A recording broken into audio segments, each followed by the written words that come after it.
Hello everyone, स्वागत है आपका हमारे channel DNS day night study में। तो आज जो हम हमारा एक नया जो चैप्टर शुरू करने वाले हैं वो है रिप्रोडक्शन। ये आपके क्लास 12th बायोलॉजी का फर्स्ट चैप्टर है और इसी की शुरुआत आज हम इस वीडियो के थ्रू शुरू करेंगे। तो हम आज ही आपका जो पहला वीडियो है जो इसके थ्रू हम यहाँ देखेंगे कि हमारे इस फर्स्ट चैप्टर में रिप्रोडक्शन में एंड ऑर्गेनिजम्स के अंदर ये जो रिप्रोडक्शन की प्रोसेस है ये कैसे चलती है। तो आइए देखते हैं कि रिप्रोडक्शन चैप्टर में आपको 12th का जो आपका फर्स्ट चैप्टर है इसके अंदर आपको क्या क्या पढ़ना है।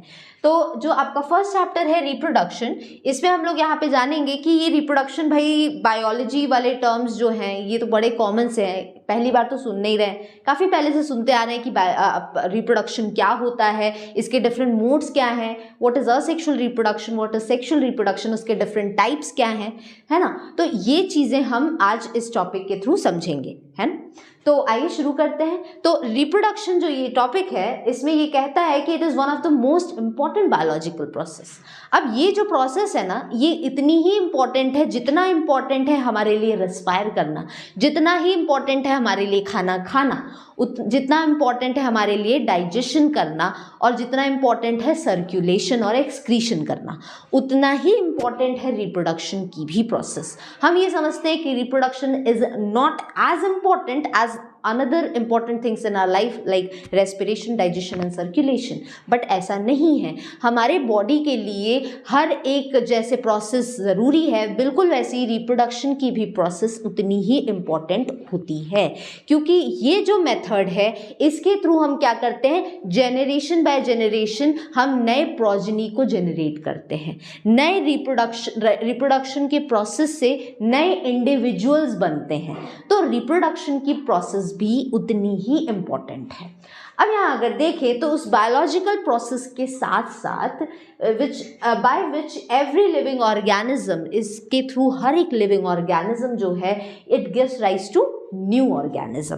अब रिप्रोडक्शन मतलब यही है कि भाई ये एक ऐसा प्रोसेस है जिसके थ्रू एक नए इंडिविजुअल का फॉर्मेशन होता है। बात समझ आई। तो अब यहाँ पे क्या कह रहा है, सिमिलर टू देमसेल्व्स। अब ये कह रहा है कि कुछ तो सिमिलैरिटी होती है हाँ पेरेंट्स में और नए ऑफस्प्रिंग्स में। तो ये जो सिमिलैरिटी हमें देखने को मिलती है ये कभी कभी बहुत ज़्यादा भी होती है तो कभी ये सिमिलैरिटी कम भी होती है। तो ये चीज़ हमें देखने को मिलती है रिप्रोडक्शन के प्रोसेस में। अब सिमिलैरिटी ज़्यादा है या कम है वो डिसाइड करेगा कि रिप्रोडक्शन का मोड कौन सा है। भाई ये असेक्सुअल रिप्रोडक्शन है कि सेक्सुअल रिप्रोडक्शन है, बिल्कुल ऐसे ही होता है।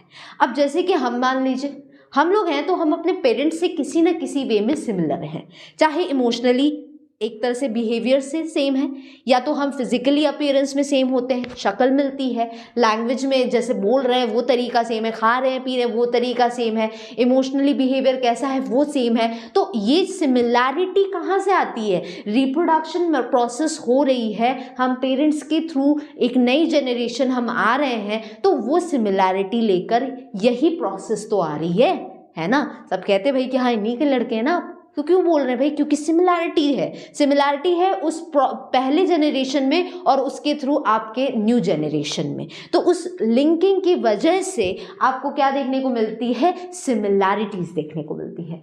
It is the means of multiplication, ये एक मल्टीप्लिकेशन का मेथड है, ये एक ऐसा प्रोसेस है जिसके थ्रू नए नए प्रोजेनी जो है वो बनते रहते हैं, तो मल्टीप्लाई हो रहे हैं, नंबर में एक इंक्रीज आ रहा है। भाई पेरेंट्स थे तो दो ही हैं अब, लेकिन उसके कितने भी यहाँ पे ऑफस्प्रिंग्स हो सकते, कितने भी बच्चे हो सकते हैं, तो मल्टीप्लिकेशन हो रहा है ना। तो मल्टीप्लिकेशन की प्रोसेस है एक तरह से ये। एंड परपिचुएशन ऑफ स्पीशीज, तो स्पीशीज जो है वो भी परपिचुएट कर रही है because the older individuals of each species, क्योंकि जो ओल्डर इंडिविजुअल्स हैं, सपोज करते हैं जैसे हमारी जनरेशन है और हमारे पेरेंट्स की जनरेशन है, तो हम दोनों में ओल्डर जनरेशन कौन हुई, पेरेंट्स की जनरेशन हुई, तो वो जो पेरेंट्स की जनरेशन है वो ओल्ड इंडिविजुअल्स कहलाएंगे।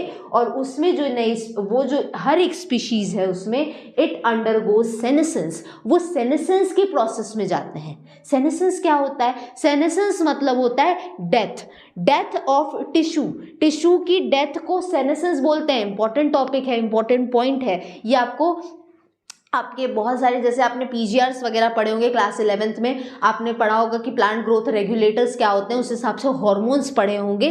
तो उन हार्मोन्स की कमी से ये सेनेसेंस होता है और नेचुरली भी हो रहा है ना। अभी देखिए, अब जैसे जो सीजन आएगा उसमें यहाँ पे क्या देखने को आपको मिलेगा, उसमें देखने को मिलेगा कि जो आप पूरी तरह से जो ओल्डर जितने भी लीव्स वगैरह हैं वो पूरी तरह से झड़ जाते हैं और नए लीव्स आना शुरू करते हैं, तो डेथ होगी टिश्यूज की, तो ही तो ये प्रोसेस आगे बढ़ेगा।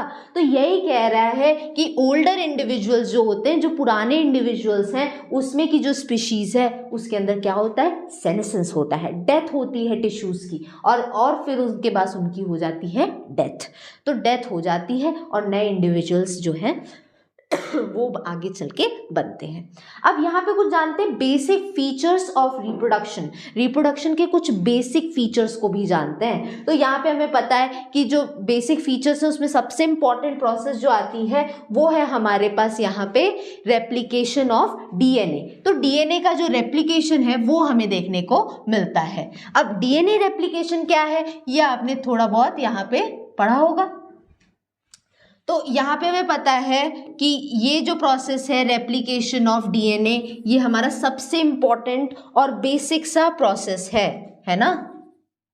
तो ये जो प्रोसेस है हम इसकी बात कर रहे हैं, रेप्लिकेशन ऑफ डीएनए। तो यहाँ पे क्या हो रहा है भाई कि जो हमारा डीएनए है ना, वो डीएनए क्या हो रहा है, अपने आप को रेप्लिकेट करता है। रेप्लिकेशन की प्रोसेस क्या होती है ये भी हम आगे चल के प्रोसेस में समझेंगे। अब जैसे ये बात कर लिया हमने, ये है हमारा क्या, ये है हमारा डीएनए, है ना, ये डीएनए है। अब डीएनए जो होता है वो अपने आप को रेप्लिकेट कराता है, मतलब अपने आप को मल्टीप्लाई कराता है, एकदम सिंपल लैंग्वेज में समझे तो, है ना। तो रेप्लिकेशन का मतलब मल्टीप्लिकेशन। भाई डीएनए जब तक अपने आप का, यही तो जेनेटिक मटेरियल है इंडिविजुअल्स का, तो जो डीएनए आपका जेनेटिक मटेरियल है वो जाना है पेरेंट्स से नए जेनरेशन में, तो वो क्या पेरेंट्स में गायब होकर नए इंडिविजुअल में चला जाएगा, ऐसा तो नहीं होगा।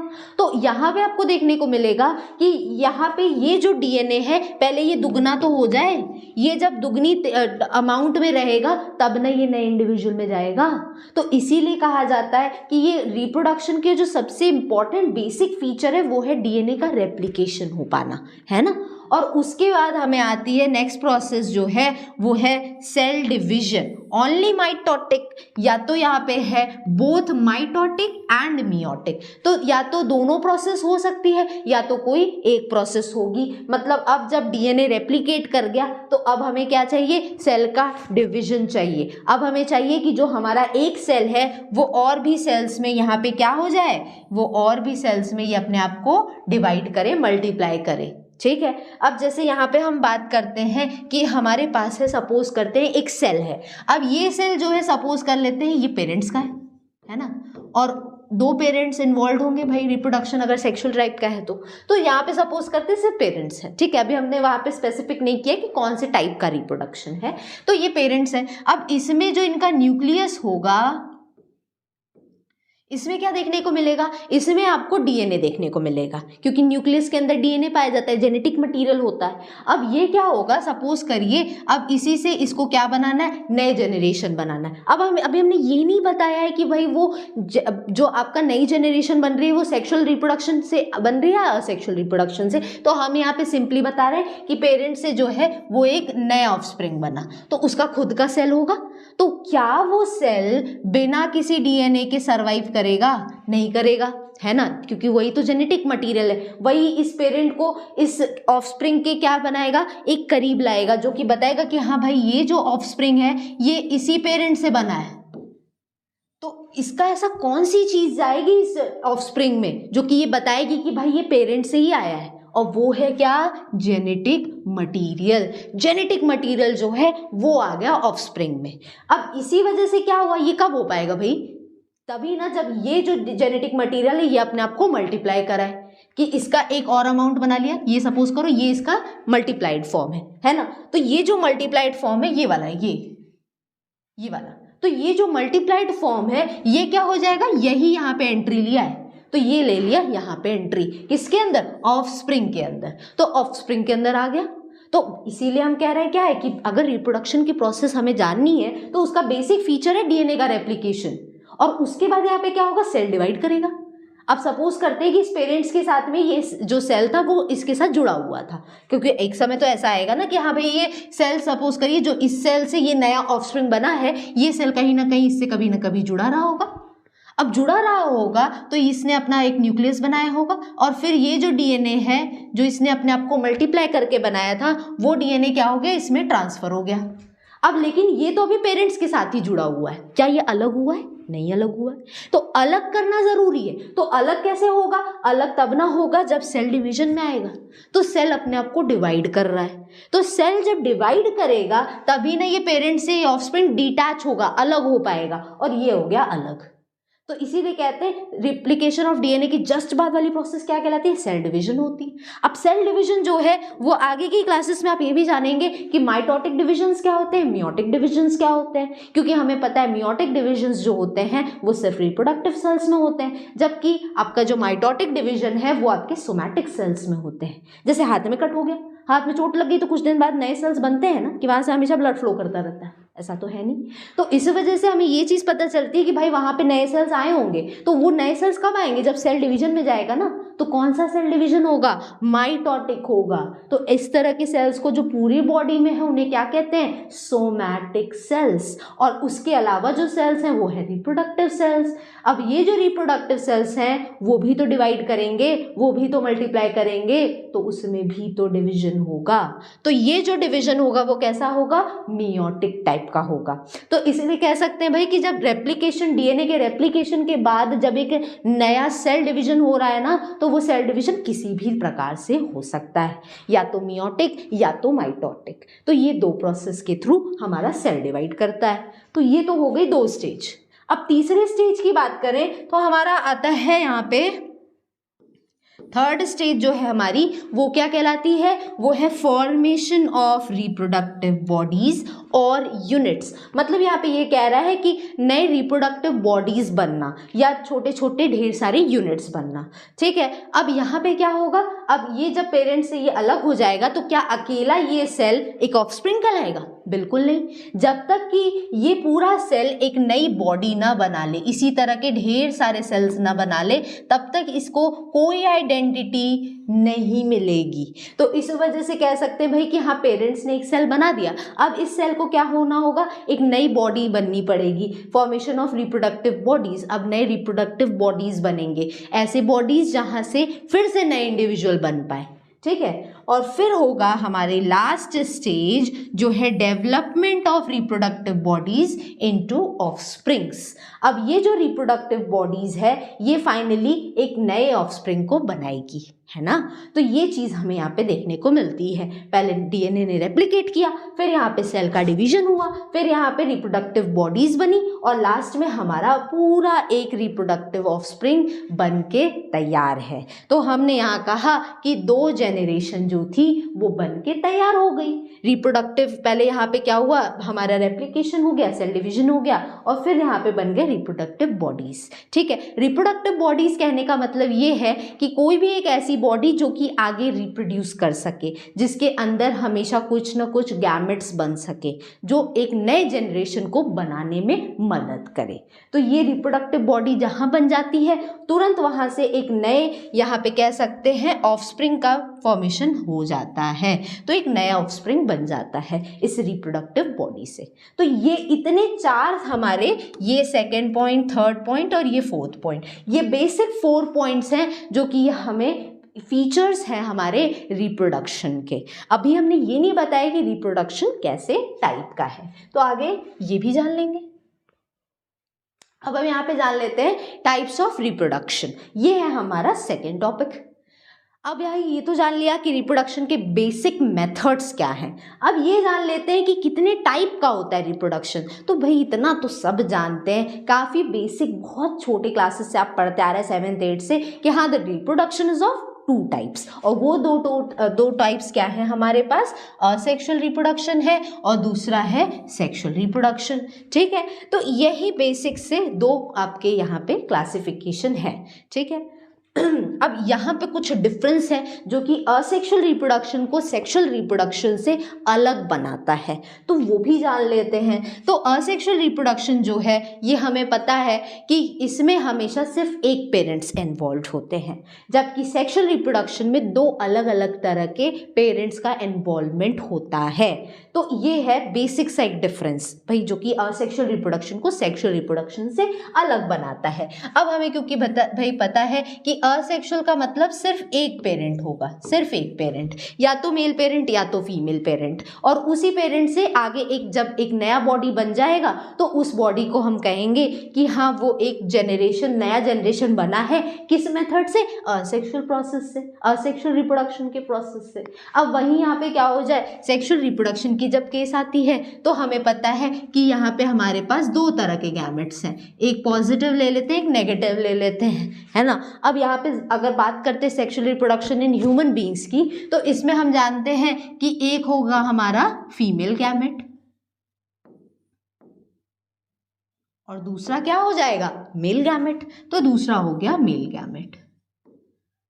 जनरली ह्यूमन बीइंग्स में मेल गैमेट क्या होता है, स्पर्म होता है, और फीमेल गैमेट क्या होता है, एक एग होता है। तो एग और जो स्पर्म है ये क्या होते हैं, फ्यूज करते हैं, और इसी फ्यूजन की हेल्प से एक नया बॉडी बनता है। तो अगर हम इसके डेफिनेशन पे फोकस करें तो देखिए, जब भी आप डिफरेंसेस लिखते हैं आपको पता है कि आपका जो पहला पॉइंट है वो हमेशा उस टॉपिक को डिफाइन कराता है, और जो लास्ट पॉइंट है वो उस चीज़ को कंक्लूड करता है, या तो विद एग्जाम्पल्स हम इसे देखते हैं, कभी भी डिफ्रेंशिएट करते हैं अगर दो चीज़ों के बीच में। तो पहला तो पॉइंट हमें डेफिनेशन ही बताएगा, तो ये साफ साफ कह रहा है it involves the formation and fusion of two gametes. यहाँ पे इस मेथड में दो अलग अलग तरह के गैमेट्स बनते हैं और बाद में फ्यूज कर जाते हैं। फ्यूज करना का मतलब साथ आ जाना। तो यहाँ पे हमें पता है एक हमारा ये मेल गैमेट है और दूसरा फीमेल गैमेट है, दोनों फ्यूज होंगे और एक जाइगोट का फॉर्मेशन होगा, जो कि एक नए जेनरेशन को इंडिकेट करता है। अब यहाँ पे अगर बात करें असेक्सुअल रिप्रोडक्शन की, तो यहाँ पे साफ साफ लिखा है does not involve the formation and fusion of gametes. यहाँ पे भाई कोई गैमेट्स फ्यूज नहीं कर रहे हैं, क्योंकि पेरेंट ही एक है, सिंगल पेरेंट है, तो फ्यूजन किसके साथ होगा। तो यहाँ पे दिया हुआ है distinguished into male and female of the gametes. Generally जो ये डिस्टिंग्विश्ड होते हैं कि भाई दो तरह के गैमेट्स हैं, वो हमें असेक्सुअल रिप्रोडक्शन में देखने को नहीं मिलता है। अब यहाँ पे नेक्स्ट पॉइंट की अगर हम बात करें तो यहाँ पे ये कह रहा है कि जो न्यू इंडिविजुअल्स हैं डेवलप्स फ्रॉम वन सेल, एक सेल से डेवलप करते हैं, और the vegetative part of the one parent. यहाँ पे कहने का ये मतलब है कि नए इंडिविजुअल हमेशा सिर्फ एक पेरेंट से बनते हैं, सिंगल पेरेंट से बनते हैं। बात क्लियर है। लेकिन वही जब हम बात करते हैं सेक्सुअल रिप्रोडक्शन की, तो यहाँ पे जो नए इंडिविजुअल्स हैं वो हमेशा जाइगोट के फ्यूजन से बनते हैं, फ्रॉम जाइगोट और फ्यूजन, ठीक है। तो ये जो नए इंडिविजुअल्स हैं ये तो या तो जाइगोट से आगे चल के बनते हैं। जाइगोट अब कहाँ से बनता है, अब हमें पता है हमारे पास है एक मेल गैमेट एन टाइप का और दूसरा है फीमेल गैमेट, ठीक है। अब हमने इस कंडीशन में सेक्सुअल रिप्रोडक्शन में हमने एग्जांपल ले लिया है कि भाई एक स्पर्म है हमारे पास और एक जगह एग है। अब दोनों फ्यूज जब करते हैं ना तो उससे जो पहला प्रोडक्ट बनता है ना वही जाइगोट होता है, और ये होता है 2n, डाइप्लॉइड होता है, ये 2n कंडीशन में होता है। तो वही यहाँ पे भी लिखा है कि हमारे पास जो ये नए इंडिविजुअल्स होंगे वो या तो जाइगोट से बनते हैं या तो fusion product of the two gametes fuse करेगा तो भी जाइगोट बनेगा, और जाइगोट ही आगे चल के डेवलप करेगा तो भी वही एक नया इंडिविजुअल बनेगा। तो बात वही है, विच मे और may not be reproduced by the two parents, ठीक है। तो ये यहाँ पे कह रहा है, तो ये फ्यूजन से जो एक जाइगोट होता है वही आगे चल के एक नए जेनरेशन में एक नया इंडिविजुअल जो है वो बना पाता है, ठीक है। अब यहाँ पे अगर देखें हम हमारा थर्ड पॉइंट, तो हमें पता है जो नए इंडिविजुअल्स हैं वो जेनेटिकली क्या है, सिमिलर है टू द पेरेंट्स। अब हमें पता है भाई कि यहाँ पे जो पेरेंट बॉडी है उसी से नए गैमेट्स बन रहे हैं, है ना। अब जब हम बात करते हैं कि एक कोई ये बॉडी है, पेरेंट बॉडी है सपोज करो, ठीक है, इसमें कोई दो पेरेंट्स नहीं इन्वॉल्व है, हम असेक्सुअल रिप्रोडक्शन की बात कर रहे हैं।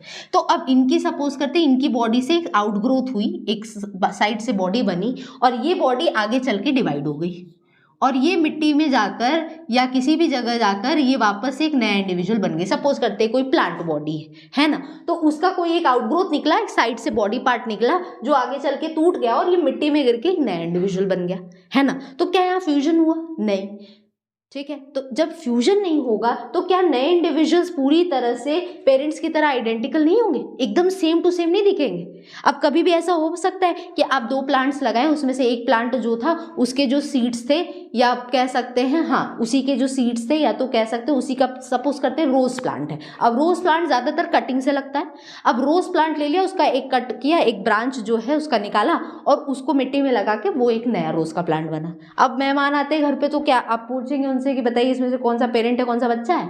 सपोज करते हैं दोनों की हाइट सेम हो चुकी है, दोनों ही डेवलप्ड है। अब भाई पौधा देखें तो कोई भी बता लेगा कि हाँ यही बच्चा है। लेकिन अब आप कहेंगे कि बड़े होने पे बताए, तो ये चीज़ ना मुमकिन नहीं है, क्योंकि भाई कभी भी ये चीज़ नहीं पता की जा सकती अगर वो सेम हाइट पे है, सेम ग्रोथ हो चुकी है, सेम थिकनेस है अगर, तो ठीक है, थोड़ा बहुत डिफरेंस आएगा तो आएगा। तो इसलिए हम कह सकते हैं पूरी तरह से आइडेंटिकल होते, देखने में एकदम सेम होते हैं अगर असेक्सुअल रिप्रोडक्शन की मेथड से एक नई बॉडी अगर बनती है तो यहाँ पे हमें देखने को मिलता है ये जेनेटिकली सिमिलर होते हैं टू द पेरेंट्स, पेरेंट्स से जेनेटिकली आइडेंटिकल होते हैं। It involves only mitotic division, और इसमें सिर्फ माइटोटिक डिविजन होता है, कोई भी रिडक्शन डिविजन देखने को नहीं मिलता है। वही अगर हम सेक्सुअल रिप्रोडक्शन की बात करें तो नए इंडिविजुअल्स और offsprings are different from the two parents. अब ज़रूरी नहीं है कि हम, आप या कोई और इंडिविजुअल अपने पेरेंट्स की तरह एग्जैक्टली दिखें, या कोई हमेशा देख के कह सके कि हाँ भाई ये अपने पेरेंट्स की तरह दिखते हैं, आप उन्हीं के बेटे हैं, आप उन्हीं की बेटी हैं। ज़रूरी नहीं है कि हमेशा ये कहा जा सके, क्योंकि हम कुछ हद तक उनसे अलग दिखते हैं। क्यों? क्योंकि भाई वहाँ पे मेल पेरेंट और फीमेल पेरेंट दोनों गैमेट्स का फ्यूजन हुआ है, इसी वजह से वेरिएशन आ जाता है, इसी वजह से चेंजेस आ जाते हैं, और नया जो इंडिविजुअल बनता है, नया जो ऑफस्प्रिंग बनता है, वो पेरेंट से एकदम सिमिलर नहीं होता है, हूबहू सेम नहीं होता है। वही असेक्सुअल रिप्रोडक्शन में एकदम सेम टू सेम पेरेंट्स भी दिखते हैं और नए ऑफस्प्रिंग्स भी दिखते हैं, है ना। अब लेकिन इससे बता दिया मैंने कि भाई जब असेक्सुअल रिप्रोडक्शन हो रहा है, आइडेंटिकल पेरेंट्स हैं और ऑफस्प्रिंग्स हैं, तो उसमें माइटोटिक डिवीजन होता है। जबकि सेक्सुअल रिप्रोडक्शन की बात करें तो it involves meiosis at one of the other stage. In higher plants meiosis occurs at the time of sporogenesis. तो यहाँ कहने का मतलब ये है कि सेक्सुअल रिप्रोडक्शन जब चल रहा है तो यहाँ पे कैसा प्रोसेस होगा, यहाँ पे जो प्रोसेस होगी वो है मियोसिस। ठीक, अब दो यहाँ पे देखिए बार बार ये चीज़ आ रही है, भाई दो तरह के डिवीजन होते हैं, एक माइटोसिस एक मियोसिस। तो ज़रा इस कॉन्सेप्ट को क्लियर कर लेंगे। अब हमें यहाँ पे पता है, सपोज करते हैं ये एन और एन दो तरह के गैमेट्स फ्यूज हो रहे हैं, जाइगोट बन रहा है। कौन से टाइप का रिप्रोडक्शन हुआ? सेक्सुअल रिप्रोडक्शन हुआ, है ना। तो सेक्सुअल रिप्रोडक्शन का केस हुआ। अब यहाँ पे क्रोमोसोम नंबर तो डबल हो गए ना। अब सपोज करते हैं हम ही इंडिविजुअल्स हैं, हम पेरेंट्स के फ्यूजन से बने, उन दोनों के गैमेट्स के फ्यूजन से बने। अब हमें पता है कि कोई भी ह्यूमन बीइंग हो उसके पास होते हैं 23 पेयर ऑफ क्रोमोसोम। अब 23 पेयर आ रहा है फादर की तरफ से, 23 पेयर आ रहा है मदर की तरफ से, तब तो हम इंडिविजुअल्स में कितने यहाँ पे क्रोमोसोम होने चाहिए? 46 पेयर होने चाहिए। बट ऐसा है नहीं है, हमारे पास भी 23 पेयर ऑफ क्रोमोसोम्स है और पेरेंट्स के पास भी 23 पेयर क्रोमोसोम है। तो इसका मतलब है कहीं तो यहाँ पे क्रोमोसोम आधे हुए होंगे, और उसी टाइप में जो डिवीजन होता है उसको कहते हैं मियोटिक डिवीजन। यहाँ पे क्रोमोसोम्स हो जाते हैं हाफ, क्रोमोसोम्स हाफ हो जाते हैं। और ये आपको तब देखने को मिलेगा, इसको जब डिटेल में आगे चल के पढ़ेंगे। मियोसिस फर्स्ट के टाइम क्या होता है ना, एनाफेज फर्स्ट में होमोलॉगस क्रोमोसोम एक दूसरे से अलग हो जाते हैं और इसी वजह से रिडक्शन आता है क्रोमोसोम नंबर में। तो ये आगे चल के कभी हम पढ़ेंगे इस चीज़ को, अभी फिलहाल वहाँ तक डीप में नहीं जाएंगे, बस जानते रहेंगे ये चीज़ को कि क्रोमोसोम नंबर हाफ किस स्टेज में होते हैं? मियोसिस फर्स्ट के एनाफेज फर्स्ट में, क्योंकि यहीं पे होमोलॉगस क्रोमोसोम्स एक दूसरे से अलग हो जाते हैं, है ना। तो यहाँ पे जो जाइगोट है हमारा वो हो जाएगा हाफ, और हाफ क्रोमोसोम होने की वजह से ये नंबर हो जाएगा वापस से n। तो हो गए ना। अगर हम पेरेंट्स के फ्यूजन से बने भी हैं, सेक्सुअल रिप्रोडक्शन से बने हैं, तो उसमें भी क्रोमोसोम नंबर जस्ट हाफ हो जाता है बनने के बाद, जाइगोट बनने के बाद। इसीलिए हमारे पास भी n नंबर क्रोमोसोम है। यहाँ पे n कितना है? 23 पेयर है, और पेरेंट्स में भी 23 पेयर है, तो क्रोमोसोम्स हाफ होके वापस से उतने ही नंबर में हो गए ना जितने पेरेंट्स में थे। तो इसमें कौन सा डिवीजन इन्वॉल्व हुआ है? यहाँ पे कौन सा डिवीजन हुआ है? मियोटिक डिवीजन हुआ है। जबकि असेक्सुअल रिप्रोडक्शन में सिर्फ और सिर्फ माइटोटिक डिवीजन होता है। यहाँ पे सिर्फ माइटोटिक डिवीजन है। क्यों? क्योंकि भाई यहाँ पे दो तरह के गैमेट्स तो फ्यूज ही नहीं हुए। ये पेरेंट बॉडी थी, प्लांट बॉडी थी, इसका एक नया पार्ट बना, ये टूटा, नीचे गिरा और एक नई बॉडी बन गई, है ना। तो यहाँ पे क्या हुआ, ये क्रोमोसोम नंबर जो थे ना उसको हाफ होने की ज़रूरत ही नहीं है, क्योंकि पेरेंट्स से भी हमें पता है यहाँ पे 23 पेयर है। अब ये बात की जाए तो प्लांट बॉडी में अलग अलग नंबर होता है, व्हीट में अलग, राइस में अलग, तो ये भी हम आगे चल के देखेंगे। क्वेश्चंस पूछते हैं आपको एंट्रेंस एग्जाम में कि बताइए भाई कि इस प्लांट की प्लॉइडी क्या होगी, प्लॉइडी इन द सेंस कि n नंबर में क्रोमोसोम है, 2n है, 3n है, ये सब पूछता है। एंडोस्पर्म में कितना प्लॉइडी है, 3n की प्लॉइडी होती है, क्या वेरिएशन है, यहाँ से क्वेश्चंस भी बनते हैं। तो यहाँ पे ये क्या हो गया, ये भी 23 पेयर ऑफ क्रोमोसोम्स हो गए। तो यहाँ पे 23 पेयर है तो इसमें भी तो 23 पेयर होगा, क्योंकि इसी प्लांट बॉडी का पार्ट है ना। तो ये जब अलग हुआ तो इसमें भी 23 पेयर हुआ। तो यहाँ पे क्या क्रोमोसोम को आधा होने की जरूरत है, क्योंकि अब आधा करेंगे तब तो गड़बड़ हो जाएगा। पेरेंट्स में यहाँ पे 23 पेयर और इसमें आपके जब यहाँ से नए इंडिविजुअल्स बनेंगे और नया ऑफस्प्रिंग बनेगा या नया प्लांट बॉडी बनेगा तो क्रोमोसोम आधे हो जाएंगे, तो सेम तो नहीं हो पाएगा। इसी वजह से इसमें कैसा डिवीजन होता है, माइटोटिक। यहाँ पे क्रोमोसोम्स आधे नहीं होते हैं। ये एग्जाम्पल आपको देखने को मिलेगा आपके नॉर्मल बॉडी में, हाथ में या पाँव में अगर चोट आ जाती है तो वहाँ पे नए सेल्स बनते हैं। तो नए सेल्स हमेशा किस प्रोसेस से बनते हैं, माइटोटिक डिवीजन से। क्लियर है। अब आते हैं हमारे नेक्स्ट पॉइंट पे, जो कि ये कह रहा है कि it does not require the formation of sex organs. यहाँ पे जब भी असेक्सुअल रिप्रोडक्शन हो रहा है तो दो अलग अलग टाइप के सेक्स ऑर्गन्स बनने की जरूरत यहाँ पे नहीं पड़ती है। मतलब यहाँ पे जरूरी नहीं है कि यहाँ पे भी, क्योंकि हमें पता है जब हम हायर प्लांट्स में जाएंगे, जैसे कि हम यहाँ पे देखेंगे एल्गी वगैरह का केस है, यहाँ पे ब्रायोफाइट्स हैं, टेरिडोफाइट्स हैं, तो वहाँ पे आपको ये सेक्स ऑर्गन्स देखने को मिलेंगे। आपको नाम मिलेगा एंथेरिडियोफोर, आर्चिगोनियोफोर, तो ये सब सेक्स ऑर्गन्स हैं। इसमें से एक मेल सेक्स ऑर्गन होता है और दूसरा फीमेल सेक्स ऑर्गन होता है, जिसमें से यहाँ पे हमें देखने को मिलता है कि अलग अलग टाइप के नए नए गैमेट्स बनते हैं, उनका फ्यूजन होता है और एक नई बॉडी बनती है। अब लेकिन जब अलग अलग टाइप के सेक्स ऑर्गन्स आएंगे तो उनका फ्यूजन होगा, और हम पढ़ चुके हैं कि असेक्सुअल रिप्रोडक्शन में फ्यूजन नहीं होता है।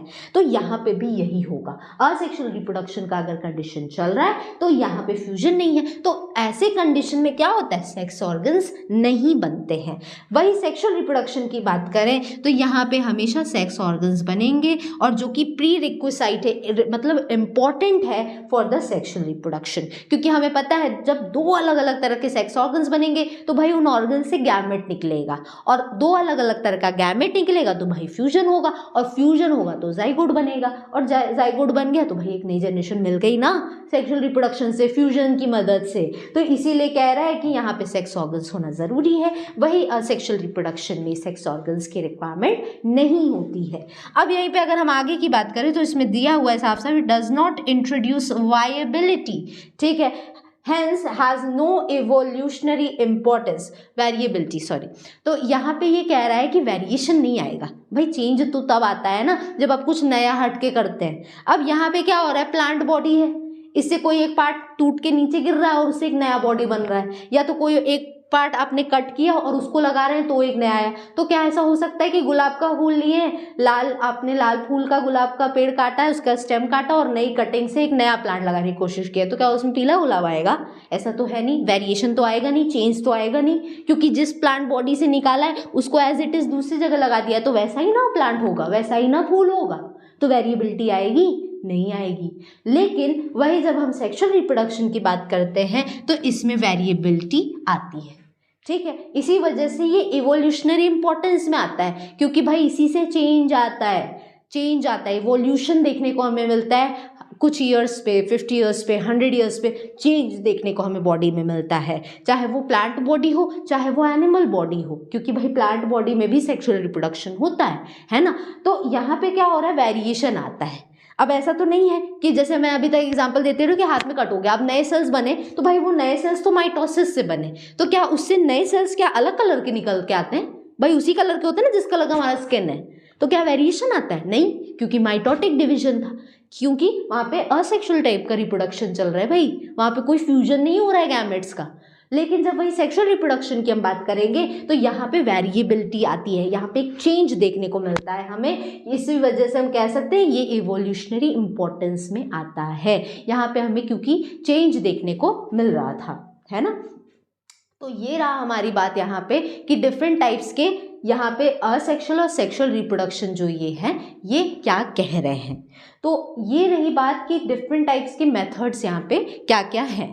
अब यहाँ पे अगर हम आगे जाएं तो हमें यहाँ पे देखने को मिलता है असेक्सुअल रिप्रोडक्शन, ठीक है, जिसके बारे में हम डिटेल में जानेंगे कि असेक्सुअल रिप्रोडक्शन जो है वो क्या कह रहा है।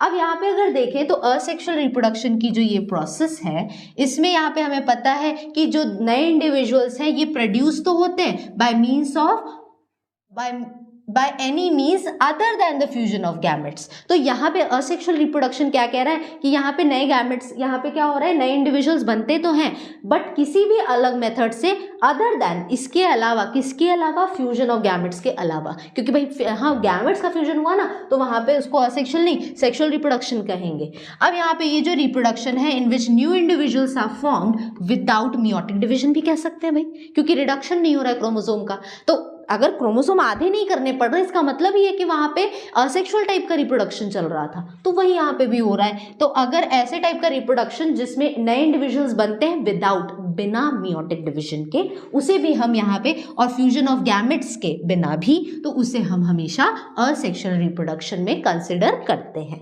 अब यहाँ पे असेक्सुअल रिप्रोडक्शन जो है इसे हम एपोमिक्सिस भी कहते हैं।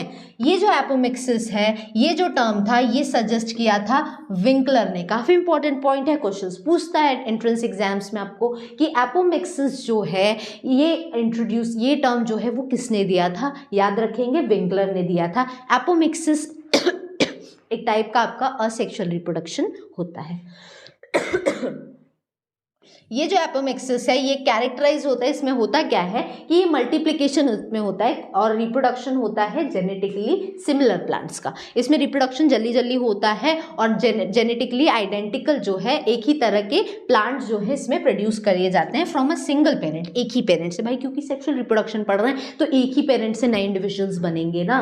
और such a population produced from a single individual, और ये ऐसी पॉपुलेशन जिसमें एक सिंगल इंडिविजुअल से यहाँ पे एक पॉपुलेशन जब बन के रेडी होती है तो उसे हम क्या बोलते हैं, क्लोन बोलते हैं। सच अ पॉपुलेशन, ऐसी पॉपुलेशन जो कि एक सिंगल पे यहाँ पे इंडिविजुअल से बनी है उसे क्लोन कहते हैं। और इस पॉपुलेशन तो किसी एक को कहेंगे नहीं, पॉपुलेशन मतलब झुंड है ना, चाहे वो 100 लोगों का हो, चाहे वो 1000 लोगों का हो, चाहे वो 1 लाख का हो। तो ये जो पॉपुलेशन है इसे हमने यहाँ पे कह दिया असेक्सुअल रिप्रोडक्शन के थ्रू जो बना उसे हमने क्लोन कहा है, इस पॉपुलेशन को। और इस क्लोन में हर एक मेंबर को क्या बोलते हैं, रैमिट बोलते हैं। अब जैसे बात करते हैं कि इंडिया की पॉपुलेशन इतनी पहुंच गई, तो उस इंडिया के पॉपुलेशन में हम ही इंडिविजुअल्स है ना, वो मेल और फीमेल्स ही तो हैं, तो हम क्या कहलाएंगे, रैमिट कहलाएंगे। और पूरी पॉपुलेशन जो है वो क्या कहलाएगी, क्लोन कहलाएगी, है ना। तो ये चीज देखने को मिलती है। अब असेक्सुअल रिप्रोडक्शन जो है ये brings about multiplication of species only, इससे सिर्फ स्पीशीज जो है वो बढ़ते जाते हैं नंबर में, कोई वेरिएशन नहीं आएगा, क्योंकि 2 तरह के गैमेट्स फ्यूज हो ही नहीं रहे है ना। तो it does not play a role in evolution, क्योंकि भाई इवोल्यूशन होगा ही नहीं जब, क्योंकि फ्यूजन नहीं हो रहा है यहाँ पे, क्योंकि वेरिएशन नहीं हो रहा है। तो इवोल्यूशन तो तभी आता है ना जब वेरिएशन हो देखने को मिलता है, तो वो वेरिएशन है ही नहीं। Is introduced into the new individuals formed by it as no variation is introduced. तो कोई भी वेरिएशन जब इंट्रोड्यूस ही नहीं हो रहा है तो इवोल्यूशन आएगा कैसे। और इवोल्यूशन और वेरिएशन कब आएगा, जब 2 गैमेट्स फ्यूज करेंगे। और हम बात कर रहे हैं भैया सेक्सुअल रिप्रोडक्शन की, तो यहाँ पे तो गैमेट्स फ्यूजन की बात ही नहीं उठती। यहाँ पे और भी दिया है जैसे कि असेक्सुअल रिप्रोडक्शन एक थियोरेटिकली देखे तो सबसे एडवांटेजेस है किस चीज़ में, स्टेबल है, काफ़ी स्थिर है ये, इसमें कोई ज़्यादा बदलाव देखने को क्योंकि नहीं मिलता है। फेवरेबल इन्वायरमेंट में भी ग्रो करता है because it perpetuates successful genotypes precisely, क्योंकि ये जो जीनोटाइप्स देता है ना वो काफ़ी प्रिसाइज्ड होते हैं, काफ़ी एक्यूरेट होते हैं। इसी वजह से जो असेक्सुअल रिप्रोडक्शन कहा जाता है कि काफ़ी ज़्यादा स्टेबल होते हैं, क्योंकि जीनोटाइप्स सिमिलर होते हैं, यहाँ पे एक तरह के एग्जैक्ट कॉपीज बनते हैं। और रेट ऑफ रिप्रोडक्शन जो है असेक्सुअल रिप्रोडक्शन में ज़्यादा तेज़ी से होता है, क्योंकि जब बात सेक्सुअल रिप्रोडक्शन की आती है ना तो दो गैमेट बनेंगे, जब तक 2 गैमेट बनेंगे नहीं तब तक फ्यूजन होगा नहीं, फ्यूजन होने के बाद जाइगोट बनेगा, जाइगोट से एम्ब्रियो बनेगा, तब जाके इंडिविजुअल बनेगा। तो सेक्सुअल रिप्रोडक्शन एक लॉन्ग प्रोसेस हो जाती है। वही जब हम बात असेक्सुअल रिप्रोडक्शन की करते हैं तो यहाँ पे एक ही पेरेंट एक तो इन्वॉल्व है, और उसी से जब एक नई बॉडी बन रही है तो प्रोसेस थोड़ी सी जल्दी होती होती है सेक्सुअल रिप्रोडक्शन के कंपैरिजन में। तो ये चीज़ हमें देखने को मिलती है कि जो रेट ऑफ रिप्रोडक्शन है ना वो काफ़ी ज़्यादा फास्ट है, क्विक है। तो ये हमने आज इस टॉपिक के थ्रू हमने ये जाना कि रिप्रोडक्शन क्या होता है और असेक्सुअल रिप्रोडक्शन क्या होता है। आने वाले हम नेक्स्ट टॉपिक में बहुत ही इंटरेस्टिंग टॉपिक्स देखेंगे, जैसे कि हम यहाँ पे जानेंगे कि असेक्सुअल रिप्रोडक्शन के कितने टाइप्स होते हैं, कुछ इससे रिलेटेड अच्छे क्वेश्चंस देखेंगे जो आपको कॉम्पिटिटिव एग्जाम्स में पूछेगा। तो काफ़ी इंपॉर्टेंट रहने वाला है आने वाले टॉपिक्स भी, इसके साथ जुड़े रहिएगा। जो भी डाउट्स हैं, कुछ भी है तो वो आप कॉमेंट डाउन करके बता सकते हैं। बाकी अगर आपको वीडियो अच्छा लगा तो लाइक शेयर करना नहीं भूलेंगे। Thank you.